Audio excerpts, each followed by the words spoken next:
সৈকত, আরে ও সৈকত, আরে কি হয়েছে? তুই এর হামাছিস কেন? আরে তোর তো কপাল খুলে গেছে। কপাল খুলে গেছে মানে কি হয়েছে? তুই কাজ বাদ দে, প্রিয়া আইছে ডাকাতে। আরে কি করছিস? আমার বিয়া ডাকাতে আইছে। আরে হয়, প্রিয়া আইছে ডাক্তার হয়ে, সাথে আমার গাড়িও নিয়ে আইছে। এনে গ্রামের লোক কি কবে রে কদিন, তুই ডাক্তারের জামাই। আরে তাড়াতাড়ি চল, ওর সাথে আগে দেখা রে, গ্রামের সবাই রে মিষ্টি খাও। চল চল।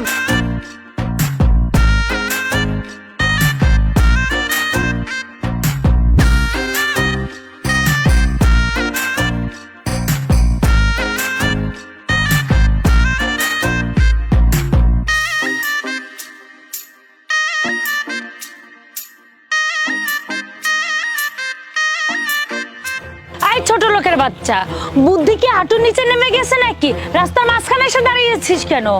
আরে প্রিয়া, তুমি আমার চিনতে পারতেছ না?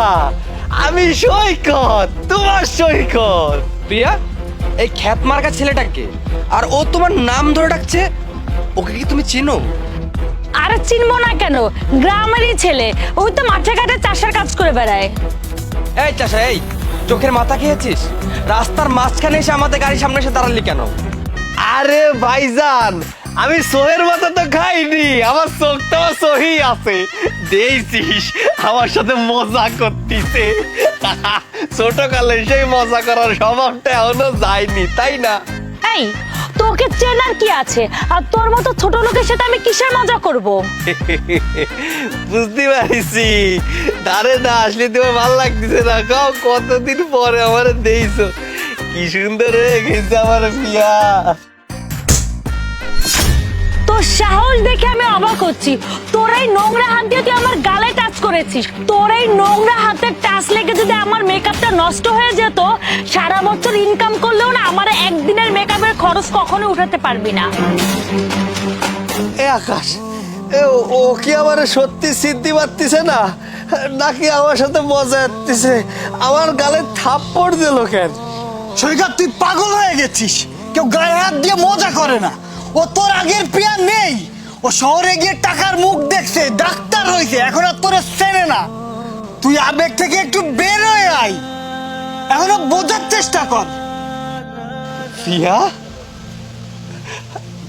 তুমি কি সব পুরোনো কথা ভুলে গেছো? শোনো না, আমি না মেডিকেলে চান্স পাইছি। কি সত্যি? তুমি মেডিকেলে চান্স পাইছো? হ্যাঁ, এই তো আমার স্বপ্ন পূরণ হয়ে গেছে। তোমার সারা জীবনের স্বপ্ন ছিল না মেডিকেলে পড়ার? আরে আমি সবার সামনে কইতে পারো আমার প্রিয় ডাক্তার হয়ে যাইবো। কি খুশির সংবাদ! কি ব্যাপার, এত খুশির সংবাদের মধ্যে তোমার মন খারাপ কেন? কি হয়েছে? দেখো, শুধু মেডিকেলে চান্স পাইলেই তো হইব না, ডাক্তারি পড়তে গেলে মেলা খরচ। তাছাড়া তুমি তো জানো এই দুনিয়ায় আমার কেউ নাই। ছোটকালে বাপ মা মরে গেছে, আর যতটুকু পড়াশোনা করেছি সবই তো তোমার জন্য। তুমি আমার পাশে না থাকলে তো আমি এত দূরও আসতে পারতাম না। কিন্তু এখন যে খরচ, এই খরচ তুমি চালাইতে পারবা না। তাই তো এত খুশির সংবাদ পাইয়াও আমার মন ভালো নাই। আচ্ছা, এসব কথা বাদ দাও তো, কত টাকা লাগবে এটা কও। ডাক্তারি পড়তে গেলে মেলা খরচ, কিন্তু আপাতত যদি 1 লাখ টাকা পাইতাম, ওইটা দিয়ে আমি ভর্তি হইতে পারতাম। কিন্তু এত টাকা এই মুহূর্তে কই পামো? 1 লাখ টাকা?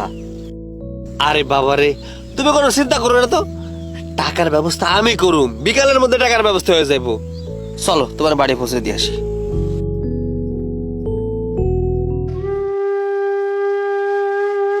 প্রিয়া, প্রিয়া, এই নাও তোমার 1 লাখ টাকা। এতগুলো টাকা তুমি একদিনের মধ্যে কেমনে ম্যানেজ করলা? আরে এ নিয়ে তুমি চিন্তা করো না তো, ওই জোগাড় করে ফেলাইছি। শোনো, তুমি শুধু তোমার পড়াশোনার দিকে মন দাও। তুমি চিন্তা করো কেমনে তুমি ডাক্তার হইবা। তুমি ডাক্তার হইয়া কেন আমি ফিরে আইলে আমি মানুষের কইতে পারুম আমার প্রিয়া বড় ডাক্তার হয়ে গেছে। জানো, আমি কোনোদিনও ভাবতে পারি নাই যে আমি ডাক্তারি পড়তে পারুম। আমি চান্স পাওয়ার পরেও বুঝতে পারছি যে আমার স্বপ্ন কোনোদিনও পূরণ হইব না, কারণ এতগুলো টাকা আমি কোনোদিনও ম্যানেজ করতে পারুম না। কিন্তু তোমার লাগে আজ আমার স্বপ্ন পূরণ হইছে, আমি ডাক্তার হইতে পারুম।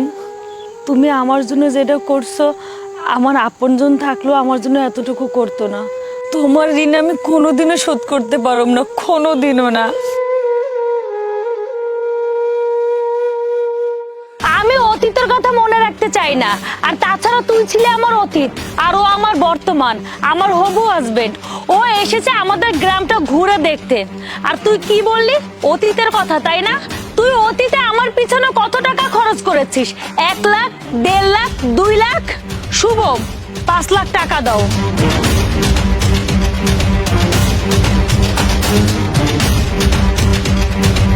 এই নে 5 লাখ টাকা।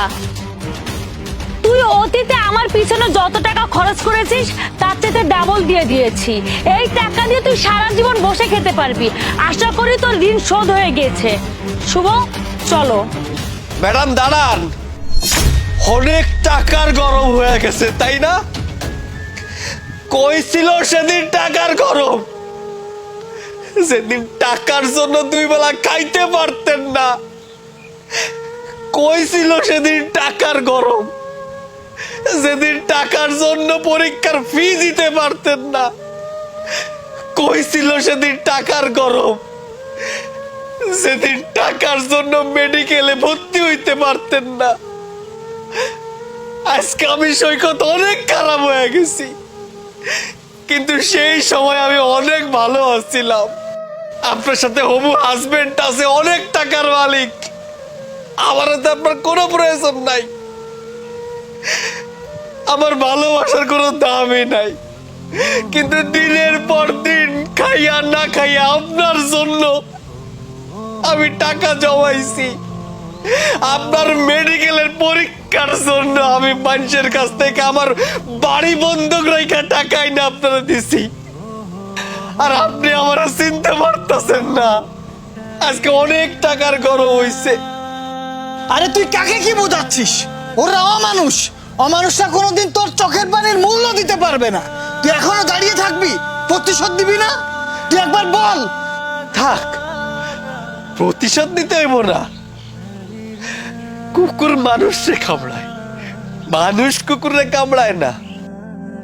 আরে এ তো সেই প্রিয়া না যার জন্য আমি এত কিছু করছি। এ সেই প্রিয়া না যার জন্য আমি মাথার ঘাম পায়ে ফেলে কষ্ট করে ইনকাম করে টাকাগুলো ওরাতে তুলে দিছি। ও সেই প্রিয়া না। আমার প্রিয়া বদলায় গেছে, প্রতিশোধ দেওয়ার দরকার নাই। আচ্ছা ম্যাডাম, আমারে মাফ করে দিবেন। আমার ভুল হয়ে গেছে। আপনাকে গাড়ির সামনে এসে আপনাকে ডিস্টার্ব করছি, আপনাকে বিরক্ত করছি। আর হ্যাঁ, এই যে টাকাগুলো দিচ্ছেন না, আপনার কাছে রাইখা দেন। আপনার ভবিষ্যতে কাজে লাগবো। চল। একে তো রোদের মধ্যে এইভাবে হাঁটিয়ে হাঁটিয়ে নিয়ে যাচ্ছ। আল্লাহই জানে আমার বাবা মা কি দেখে তোমার সাথে আমার বিয়ে দিয়েছিল। আরে আমি তো পেট্রোল ভরিয়েছিলাম, শেষ হয়ে যাবে কে জানে। অর্ধেক কেন ভরেছিলে? হ্যাঁ, তোমার মতো কিপটা আমি আমার বাপের জন্মও দেখিনি। এই চুপ করবে তুমি? সামনেই পেট্রোল পাম্প, হাঁটতে থাকো।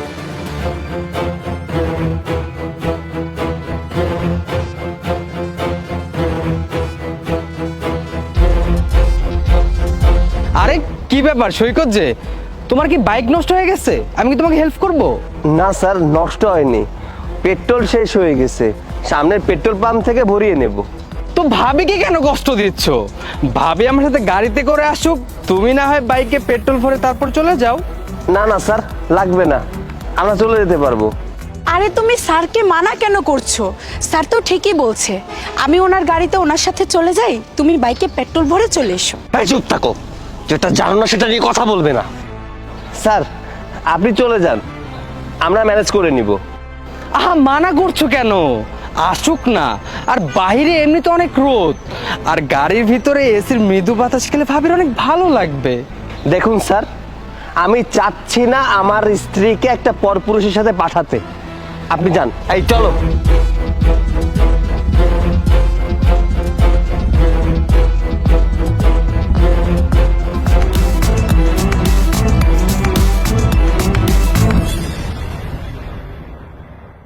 অনু, অনু, এদিকে আসো। জি স্যার। আচ্ছা, তোমার অফিসে কাজ কি? সমস্ত এমপ্লয়ীদের খবর রাখা, তাই না? জি স্যার। আচ্ছা, আজকে যে একজন অফিসে আসেনি সেই খবর কি রেখেছো? আসলেই কে অফিসে আসেনি স্যার? আজকে সৈকত অফিসে আসেনি, তুমি কি জানো? উনি তো এসেছিলেন, 2 ঘন্টার জন্য ছুটি নিয়ে গেছেন। কি? এই 2 ঘন্টা ছুটি আবার কি? তুমি ওকে কল দিয়ে বলে দেবে কাল থেকে ওর আর অফিসে আসতে হবে না, ঠিক আছে? জি স্যার। যাও।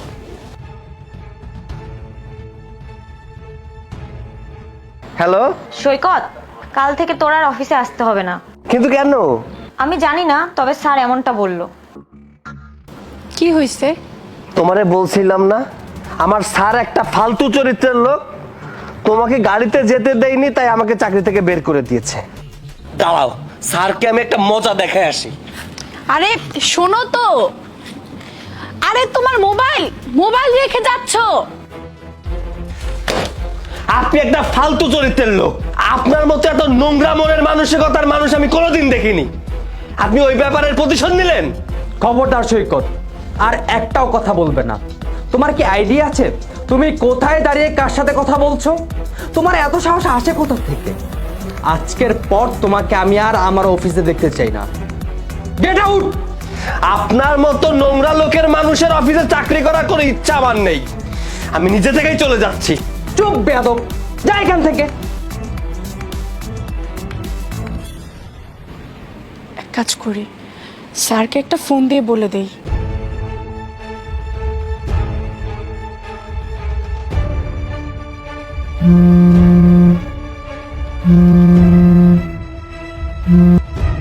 হ্যালো। হ্যালো স্যার, আমি সৈকতের ওয়াইফ বলছি। সে বাসায় তার ফোনটা রেখে গিয়েছে এবং বাসা থেকে খুব রেগে বের হয়েছে। জানি না কি হবে, আপনি একটু দেখে নিয়েন। আর আপনি প্লিজ দয়া করে ওকে কাজ থেকে বের করে দিবেন না। আমাদের অবস্থা খুব বেশি একটা ভালো না। হ্যাঁ হ্যাঁ হ্যাঁ, আমি ওকে অফিস থেকে বের করব না, কিন্তু তার জন্য যে তোমাকে একটা কাজ করতে হবে। কি কাজ? আমার সাথে দেখা করতে হবে। আর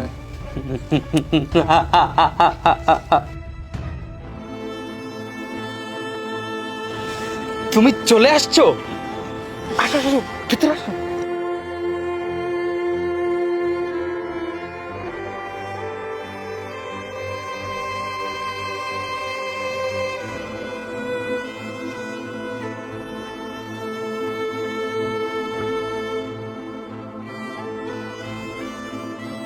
হ্যালো সৈকত, হ্যাঁ বল। তোর বউকে দেখলাম বসের গাড়িতে। কি? আমার স্ত্রী বসের গাড়িতে বসছে মানে? না না, ও এটা করতে পারে না। ও আচ্ছা তাই, তাহলে দেখ হোয়াটসঅ্যাপে একটা ভিডিও পাঠাচ্ছি। আচ্ছা তাড়াতাড়ি পাঠা।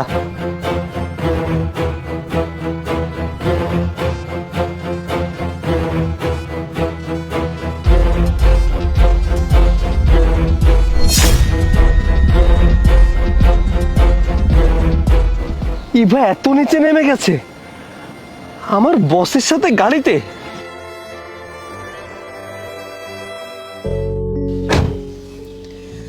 স্যার, আপনি আমাকে ডেকেছিলেন, তাই এসেছি। এবার বলুন আমার কি করতে হবে? তুমি কি বুঝতে পারছো না তোমাকে আমি কিসের জন্য ডেকেছি? না স্যার, আপনি আমাকে যে ধরনের মেয়ে ভাবছেন আমি আসলে অমন মেয়ে নই। আমার মধ্যে নৈতিক শিক্ষা আছে। আমি আপনার কাছে এসেছি আমার হাজবেন্ডের চাকরির জন্য রিকোয়েস্ট করতে। আচ্ছা ঠিক আছে, না পারলে কোনো সমস্যা নেই, তুমি যাও, তোমার হাজবেন্ডের চাকরিটা থাকবে। Thank you so much. আমি আসি স্যার।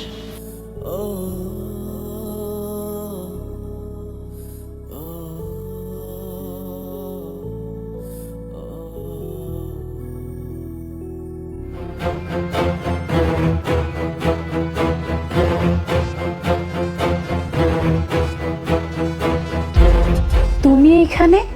আমি তো তোমার কাছেই যাচ্ছিলাম। যাই হোক, তোমার চাকরিটা তুমি আবারও ফিরে পেয়েছো। চুপ করো। তোমার মতো নোংরা মহিলা আমি আমার জীবনে দেখিনি।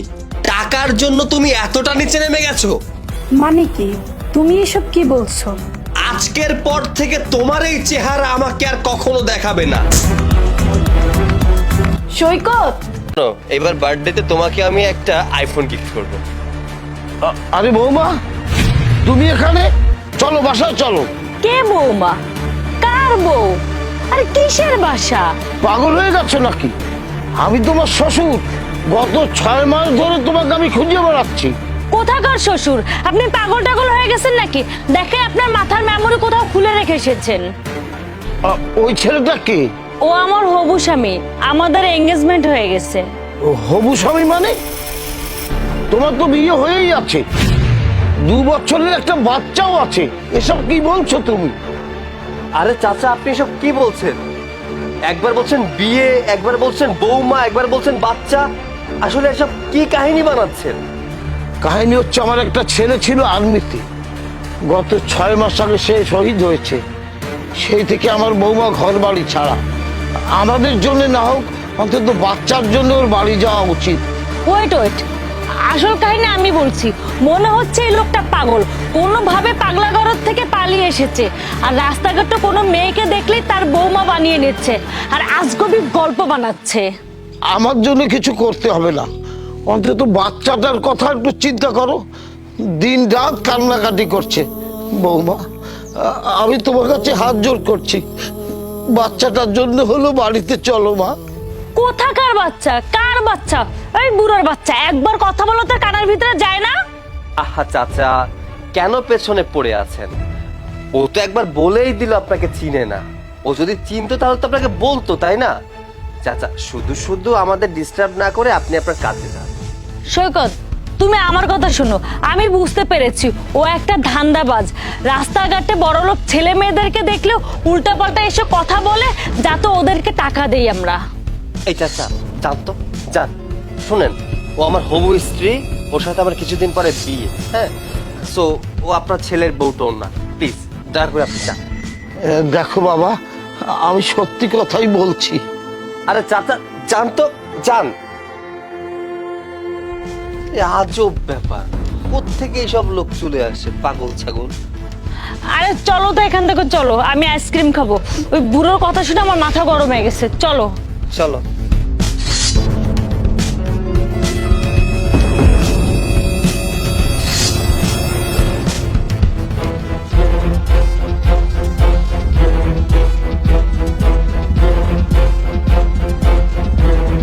এই বুড়োর বাচ্চা, তোর সমস্যা কি? হ্যাঁ, তোকে না আমি বলে দিয়েছি যে তোদের ওই কুড়ো ঘরে আমি আর যাব না, তাহলে কেন বারবার আমার সামনে এসে আমাকে বৌমা বলিস বল? আর শোন, তোর ছেলের সাথে আমার সম্পর্ক ছিল অতীতে, আর যখন সে মারাই গিয়েছে, তাহলে তোদের সাথে আমার কিসের সম্পর্ক? হ্যাঁ বৌমা, আমি তো বলছি না তুমি কুড়ি ঘরে থাকো, অন্তত বাচ্চাটার দিকে তাকিয়ে তুমি যেখানেই যাও ওকে নিয়ে যাও। অতটুকু বাচ্চা মা ছাড়া কি থাকতে পারে? অনেক হয়েছে, বললাম না তোদের সাথে সম্পর্ক আমার ততদিন ছিল যতদিন তোর ছেলে বেঁচে ছিল। এখন যেহেতু তোর ছেলে মরে গেছে, তোদের সাথেও কোনো সম্পর্ক নেই, আর ওই বাচ্চার সাথেও আমার কোনো সম্পর্ক নেই। শোন, তোর ছেলের বাচ্চার বোঝা তুই সামলা। আমার একটা জীবন আছে, যেটা আমি আমার নিজের মতো করে উপভোগ করতে চাই। ওই ছেলের বোঝা আমি টানতে পারবো না। তাছাড়া আমার বিয়ে ঠিক হয়ে গেছে, আর যার সাথে আমার বিয়ে ঠিক হয়ে গেছে তার সাথে আমি খুব ভালো থাকবো। নেক্সট টাইমে আমাকে ডিস্টার্ব করবি না, কথাটা মাথায় রাখিস।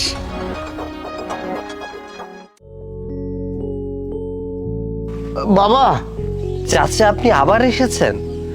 চাচা, সেদিন তো আপনাকে বললামই ও আমার হবু স্ত্রী, আর ও তো আপনাকে বললো, তাই না? তাহলে কেন শুধু শুধু পিছু পড়ে আছেন বলুন তো? এভাবে পিছু পড়ে থাকে কি ভালো? আপনি বলেছেন যে ও নাকি আপনার ছেলের বউ।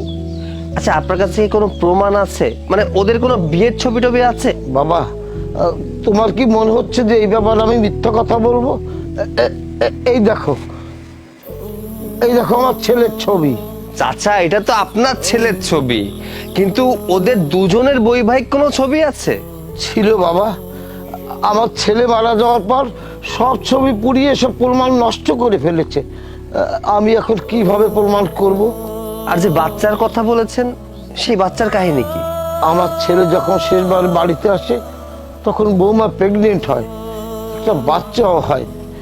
ইতিমধ্যে আমার ছেলে মারা যায়। বৌমা সেই বাচ্চাকে ফেলে রেখে বাড়ি থেকে বেরিয়ে যায়। এত কিছু আমি কি করে প্রমাণ করব বাবা? আচ্ছা, আপনি যে সত্য বলছেন, এটা কিভাবে বিশ্বাস করবো বলুন তো?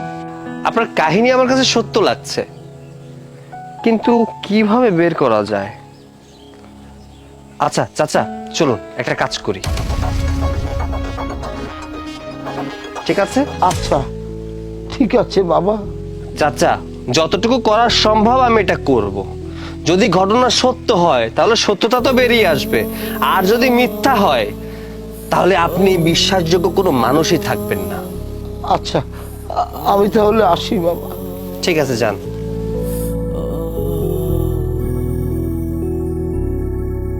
শোনো না, আমার একটা ডায়মন্ডের রিং কিনে দিবে? শুধু ডায়মন্ডের রিং? আরে আমি তো চিন্তা করছি তোমাকে ডায়মন্ডের নেকলেস কিনে দিব। তুমি কত ভালো। বৌমা, এই বুড়ো, তুই আবার আমাকে বিরক্ত করতে চলে এসেছিস? আমি তোমাকে বিরক্ত করতে বা নিতে আসিনি। আমি এসেছি এখানে একটা সাইন নিতে। এই সাইনটা করে দাও। কিসের পেপার?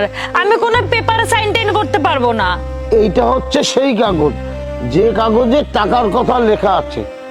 যেসব সৈন্যরা শহীদ হয়েছে তাদের প্রত্যেকের স্ত্রীকেই সরকার থেকে 50 লক্ষ করে টাকা দেওয়া হচ্ছে। তুমি তো মানছই না যে তুমি আমার ছেলের স্ত্রী, আর তোমার টাকারও দরকার নেই। অন্তত এখানে একটা সাইন করে দাও, তোমার ছেলেটা টাকাটা পাক। 50 লাখ টাকা? দেখি দেখি।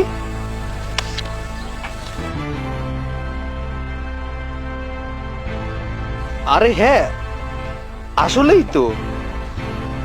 একটা কাজ করো, সাইন করে দাও। এমনিতেই তোমার তো আর অন্য কিছু লাগছে না, তাই না? তো সাইন করে দিলে মনে করো যে টাকাটা ওনারও কাজে লাগলো, ওনার নাতিরও কাজে লাগলো। সৈকত, তোমাকে আমার একটা কথা বলার ছিল। আমি ভেবেছিলাম যে সময় সুযোগ করে তোমাকে কথাটা বলবো, কিন্তু এখন সেই সময়টা হয়েছে। আসলে উনি যা বলছে সত্যই বলছে। আমি ওনার ছেলের বউ। আমার স্বামী বর্ডারে শহীদ হয়েছে। দেখো, আমার বাড়িতে ছোট একটা বাচ্চা আছে, আর বাচ্চাটা আমাকে ছেড়ে থাকতে পারবে না। সো প্লিজ তুমি আমাকে যেতে দাও।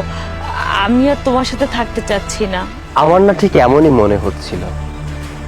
চাচার কথা বিশ্বাস হচ্ছিল, তোমার কথাও বিশ্বাস হচ্ছিল। কেন জানো? কারণ তোমাকে আমি ভালোবাসি। তাই ভালোবাসার মানুষটা মিথ্যা বললেও অনেক সময় মনে হয় সে হয়তো সত্য বলছে। আচ্ছা, তোমরা মেয়েরা এমন কেন বলো তো? টাকার কাছে সম্পর্কের কোনো দাম নেই। যেখানেই টাকা আছে সেখানেই তোমরা ছুটে যেতে পারো। স্বামী, সন্তান, সংসার, অতীত সবকিছুই ভুলে গেলে। আচ্ছা, ওই লোকটা তো শূন্য ছিল, তাই না? দেশের জন্য শহীদ হয়েছে। আর তোমার তো গর্ব হওয়া উচিত যে তোমার স্বামী একজন সৈন্য ছিল, যে দেশের জন্য শহীদ হয়েছে। কি ভেবেছিলে আমার টাকায় আরামায়েশ করবে? আরে মানুষ, কেমন মেয়ে তুমি! মা হিসেবে কি তোমার একটু মমতাও হলো না? আর এই কাগজটার কথা বলছো, এই কাগজটা একদম ফেক। এটা আমাদের একটা পরিকল্পনা ছিল যাতে তোমার কাছ থেকে সত্যটা বের করতে পারি। তোমার সাথে কথা বলতে আমার ঘৃণা করছে। থু! আজকের পর থেকে তুমি আমার সাথে কোনো যোগাযোগ করার চেষ্টা করবে না। যাও এখান থেকে।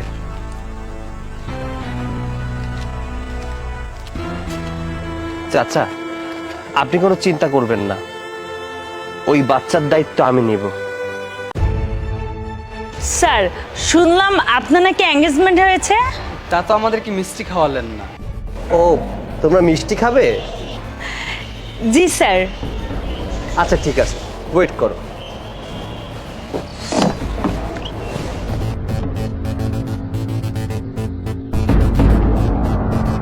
এই নাও।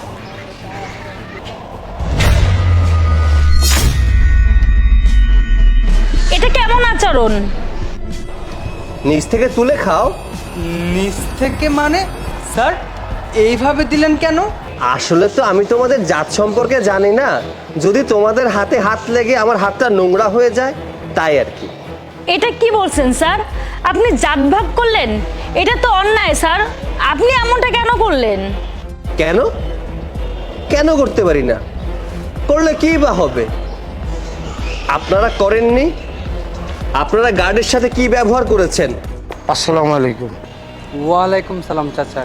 বাবা, আমার অনেক পানি পিপাসা পেয়েছে, আমাকে একটু পানি খেতে দেবেন? অবশ্যই, কেন নয়, নিন। আর তুই এটা কি করছিস? আমার বোতল দিয়ে কেন ওনাকে পানি দিচ্ছিস? উনি যদি এই বোতলে পানি খায় তাহলে কি আমি পরে এই বোতল দিয়ে আর পানি খেতে পারবো নাকি? আরে তো কি হয়েছে? কি হয়েছে মানে? ও যদি এই বোতলটা দিয়ে পানি খায় তাহলে এই বোতলটাও নোংরা হবে আর আমার পানিটাও এটা হয়ে যাবে। মা, আমি পানি খেয়ে বোতলটা ধুয়ে দেব। আজকে কাজের অনেক চাপ, তাই আমি বাইরে যেতে পারিনি, আর গেলেও সাহেব বকবে। এদিকে আমার অনেক পানি পিপাসা পেয়েছে, গলা শুকিয়ে গেছে, একটু পানি দিন না মা। ঠিক আছে, আমি ওকে বোতলটা দিচ্ছি, ও বোতল থেকে পানি ঢেলে দিচ্ছে আর আপনি আপনার হাত বাড়িয়ে খান।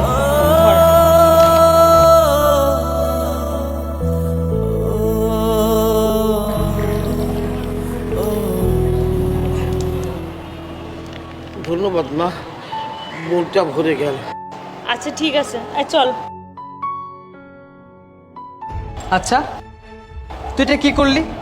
তুই চাইলে তো এই বোতলে তাকে দিতে পারতি পানি খাওয়ার জন্য। আচ্ছা, তোর কি মাথা খারাপ হয়ে গেছে? ওরা হয়েছে ছোট জাত, আর ছোট জাতকে যদি আমি আমার বোতল দিয়ে পানি খাওয়াই তাহলে কি ওর লেভেল আর আমার লেভেল এক হয়ে গেল না? হ্যাঁ, তুই ঠিকই বলেছিস। এখন থেকে আমারও সাবধানে থাকতে হবে, এইসব ছোট জাতদের ছুতেও দেওয়া যাবে না। চল চল। আমার অফিসের সিকিউরিটি গার্ড আপনার কাছে পানি চেয়েছিল, কি ব্যবহারটা করেছিলেন তার সাথে? হ্যাঁ, পানি ঠিকই দিয়েছিলেন, কিন্তু সম্মান কি দিয়েছিলেন? দেননি। সিকিউরিটি গার্ড বলে কি তারা মানুষ না? তাদেরকে একটু সম্মান দিতে পারেননি? শুনেন, তাদেরও সম্মান আছে, আপনাদের যেমন সম্মান আছে, তারাও মানুষ, তাদেরও সম্মান আছে। তাদেরকে সম্মান দেওয়া আপনাদের কর্তব্য। আপনাদের এত খারাপ ব্যবহার করা সত্ত্বেও উনি সহ্য করে গেছেন। পারলে কি উনি কথা বলতে পারতেন না? আপনাদের মুখের উপরে উত্তর দিতে পারতেন না? পারতেন। উনি মুখ বুজে সহ্য করে গেছেন। কেন জানেন? আপনারা হয়তো ভাবতে পারেন সে গরিব তাই মুখ বুজে সহ্য করে গেছে। না, তার আত্মসম্মান তার কাছে আছে। আপনাদেরকে সম্মান করতে জানে, নিজের সম্মান নিজের কাছে ধরে রাখতে জানে, তাই আপনাদের মুখের উপরে কোনো কথা বলেনি। স্যার, এই সামান্য ভুলের জন্য এত বড় শাস্তি? স্যার, এবারের মতো ক্ষমা করে দেন, আমরা কথা দিচ্ছি এমন ভুল আর কখনোই করব না। ক্ষমা? ক্ষমা আপনারা আমার কাছে চাচ্ছেন কেন? যার সাথে বেয়াদবি করেছেন তার কাছে ক্ষমা চাইবেন। চাচা, চাচা এইবার বলুন, এদেরকে কি করব? বের করে দিব? না না, ওরা ছেলে মানুষ, এই চাকরি থেকে বের করে দিলে ওরা কি করবে? দেখেছেন, উনি চাইলেই কিন্তু আপনাদেরকে বের করে দেওয়ার কথা বলতে পারতেন। কেন বলেননি জানেন? কারণ উনি ভালো মনের মানুষ, বড় হৃদয়ের মানুষ, যে হৃদয়টা আপনাদের নেই, আমারও নেই। তাই আপনাদেরকে আমার কোম্পানি থেকে বের করে দিচ্ছি। আজকের পর থেকে আপনাদের দুজনকে এই কোম্পানিতে আর দেখতে চাই না। কথা কি বুঝতে পেরেছেন? আর হ্যাঁ, সেইখানে গিয়ে চাকরি খুঁজুন যেইখানে জাত ভেদাভেদ করা হয়। আমার এই কোম্পানিতে কোনো জাত ভেদাভেদ করা হয় না। আমার তো উচিত আপনাদেরকে ব্ল্যাকলিস্ট করে দেওয়া, যাতে আমাদের মতো কোনো কোম্পানিতে আপনাদের চাকরি না হয়। স্যার প্লিজ স্যার, এটা আপনি করতে পারেন না। একটাবার আমাদেরকে সুযোগ দিন, আমরা এই ধরনের ভুল আর কখনো করবো না। অবশ্যই পারি। আপনারা এই মুহূর্তে আমার কোম্পানি থেকে বেরিয়ে যান, আপনাদের যা কিছু আছে সব কিছু নিয়ে চলে যান, আর একটা কথাও বলবেন না। প্লিজ স্যার, এমনটা করবেন না, প্লিজ আমাদের উপরে দয়া করুন স্যার। প্লিজ, আমার একবার বলা আর 100 বার বলার সমান। বেরিয়ে যান। Get lost.